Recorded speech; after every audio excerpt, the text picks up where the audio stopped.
जय भोलेनाथ प्रिय भक्तों।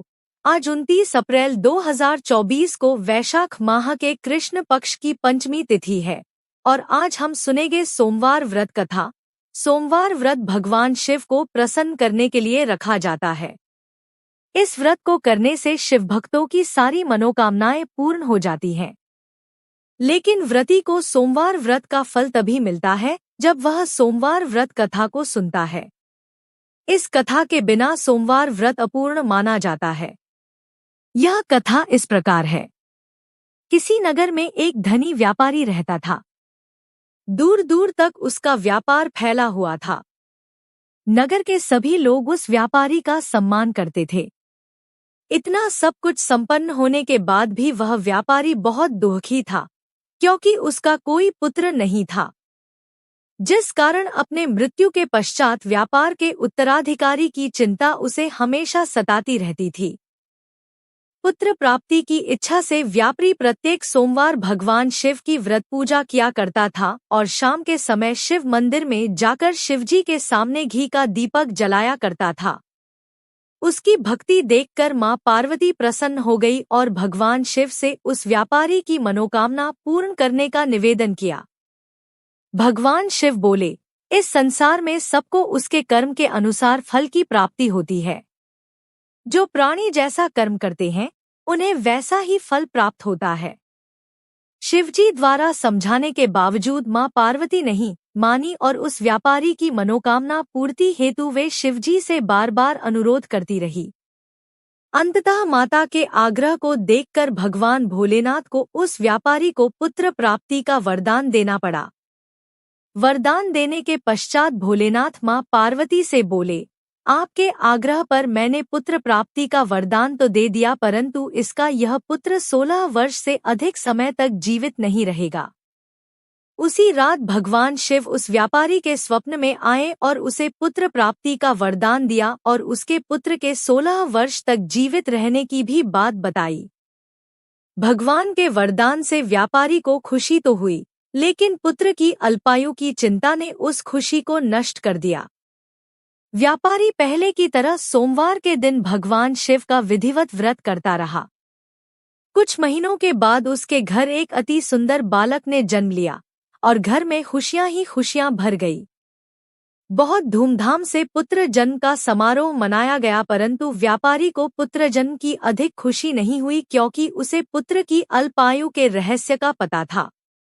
जब पुत्र 12 वर्ष का हुआ तो व्यापारी ने उसे उसके मामा के साथ पढ़ने के लिए वाराणसी भेज दिया। लड़का अपने मामा के साथ शिक्षा प्राप्ति हेतु चल दिया। रास्ते में जहां भी मामा भांजे विश्राम हेतु रुकते, वहीं यज्ञ करते और ब्राह्मणों को भोजन कराते। लंबी यात्रा के बाद मामा भांजे एक नगर में पहुंचे। उस दिन नगर के राजा की कन्या का विवाह था, जिस कारण पूरे नगर को सजाया गया था। निश्चित समय पर बारात आ गई, लेकिन वर का पिता अपने बेटे के एक आंख से काने होने के कारण बहुत चिंतित था। उसे भय था कि इस बात का पता चलने पर कहीं राजा विवाह से इनकार न कर दे, इससे उसकी बदनामी भी होगी। जब वर के पिता ने व्यापारी के पुत्र को देखा तो उसके मस्तिष्क में एक विचार आया। उसने सोचा, क्यों न इस लड़के को दूल्हा बनाकर राजकुमारी से विवाह करा दूं। विवाह के बाद इसको धन देकर विदा कर दूंगा और राजकुमारी को अपने नगर ले जाऊंगा। वर के पिता ने लड़के के मामा से इस संबंध में बात की। मामा ने धन मिलने के लालच में वर के पिता की बात स्वीकार कर ली। लड़के को दूल्हे का वस्त्र पहनाकर राजकुमारी से विवाह कर दिया गया। राजा ने बहुत सारा धन देकर राजकुमारी को विदा किया।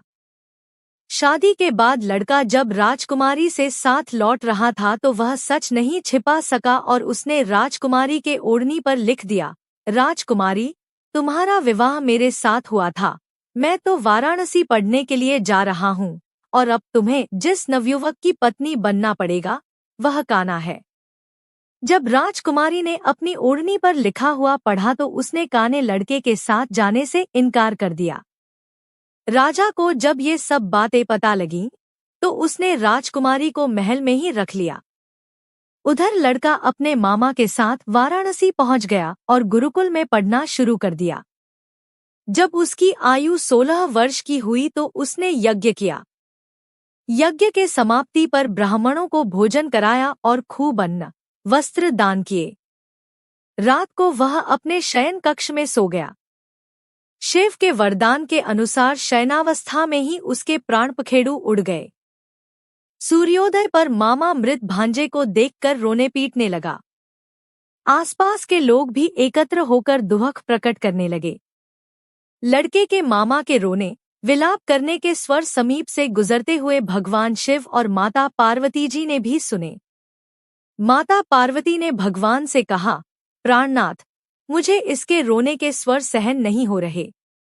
आप इस व्यक्ति के कष्ट को अवश्य दूर करें। भगवान शिव ने माता पार्वती के साथ अदृश्य रूप में समीप जाकर देखा तो भोलेनाथ माता पार्वती से बोले, यह तो उसी व्यापारी का पुत्र है जिसे मैंने 16 वर्ष की आयु का वरदान दिया था। इसकी आयु पूरी हो गई है। मां पार्वती ने फिर भगवान शिव से निवेदन कर उस बालक को जीवन देने का आग्रह किया। माता पार्वती के आग्रह पर भगवान शिव ने उस लड़के को जीवित होने का वरदान दिया और कुछ ही पल में वह जीवित होकर उठ बैठा। शिक्षा समाप्त करके लड़का मामा के साथ अपने नगर की ओर चल दिया। दोनों चलते हुए उसी नगर में पहुंचे जहां उसका विवाह हुआ था। उस नगर में भी यज्ञ का आयोजन किया। समीप से गुजरते हुए नगर के राजा ने यज्ञ का आयोजन देखा और उसने तुरंत ही लड़के और उसके मामा को पहचान लिया। यज्ञ के समाप्त होने पर राजा मामा और लड़के को महल में ले गया और कुछ दिन उन्हें महल में रखकर बहुत सा धन, वस्त्र आदि देकर राजकुमारी के साथ विदा कर दिया। इधर भूखे प्यासे रहकर व्यापारी और उसकी पत्नी बेटे की प्रतीक्षा कर रहे थे। उन्होंने प्रतिज्ञा कर रखी थी कि यदि उन्हें अपने बेटे की मृत्यु का समाचार मिला तो दोनों अपने प्राण त्याग देंगे, परंतु जैसे ही उसने बेटे के जीवित वापस लौटने का समाचार सुना तो वह बहुत प्रसन्न हुआ। वह अपनी पत्नी और मित्रों के साथ नगर के द्वार पर पहुंचा। अपने बेटे के विवाह का समाचार सुनकर पुत्रवधू राजकुमारी को देखकर उसकी खुशी का ठिकाना न रहा। उसी रात भगवान शिव ने व्यापारी के स्वप्न में आकर कहा, हे श्रेष्ठी, मैंने तेरे सोमवार के व्रत करने और व्रत कथा सुनने से प्रसन्न होकर तेरे पुत्र को लंबी आयु प्रदान की है। पुत्र की लंबी आयु जानकर व्यापारी बहुत प्रसन्न हुआ। शिव भक्त होने तथा सोमवार का व्रत करने से व्यापारी की सभी मनोकामनाएं पूर्ण हुईं। इसी प्रकार जो भक्त सोमवार का विधिवत व्रत करते हैं और व्रत कथा सुनते हैं, उनकी सभी इच्छाएं पूरी होती हैं। अगर आपको यह कथा पसंद आई हो तो कमेंट बॉक्स में जय भोलेनाथ लिखकर हमारे चैनल को सब्सक्राइब करके वीडियो को लाइक और शेयर जरूर करें।